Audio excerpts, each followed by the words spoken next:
এখানে উপস্থিত সকল গুণীজনদের জানাই আমার আন্তরিক শ্রদ্ধা। মৌসুমীদিকে জানাই অনেক অনেক ভালোবাসা।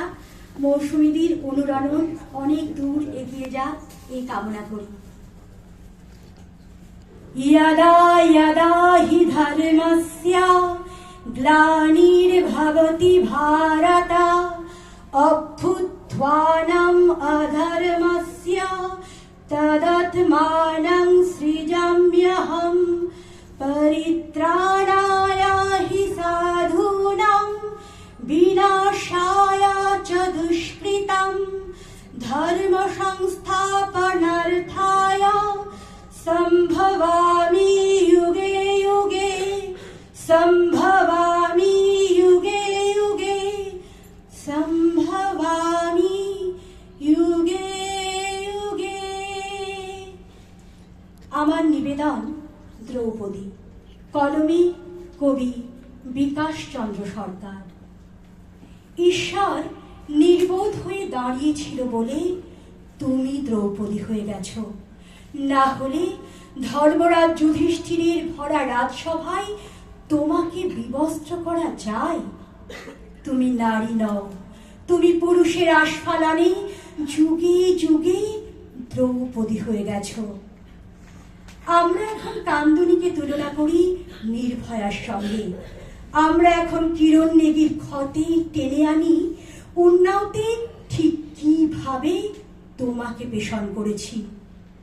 আমরা এখন আর্চিকরের ঠিকরে বেরিয়ে আসা চোখে চেখে দেখি ফুলমণি দাসীকে।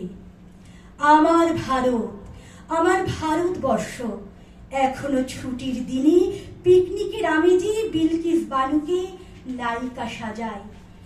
বিবেক নিরির স্তবক হয়ে দাঁড়িয়েছিল বলে তুমি দ্রৌপদী হয়ে গেছো, না হলে গণতন্ত্রের বিজয় উৎসবে তোমাকে বিবস্ত্র করা যায়? তুমি নারী নও, তুমি পুরুষের পাশা খেলায় যুগে যুগে দ্রৌপদী হয়ে গেছো।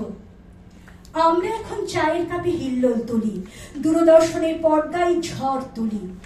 আমরা এখন খবরের কাগজের শিরোনামে সোশ্যাল মিডিয়ায় অলিতে গলিতে গদগদ হয়ে খোঁজ নিই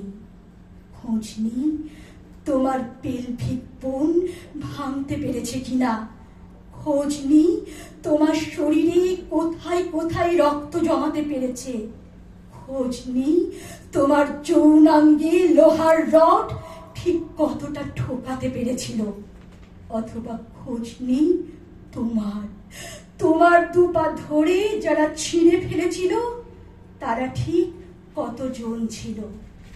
আমার ভারতবর্ষ এখনো তাজা রক্তের ঘ্রাণে বিমোহিত হয়। চেতনার শিক্ষা বিকিয়ে গেছে বলে তুমি দ্রৌপদী হতে পেরেছ। না হতে রাষ্ট্রীয় প্রহরী আর সাম্যের জয়গাথায় তোমাকে বিবস্ত্র করা যায়?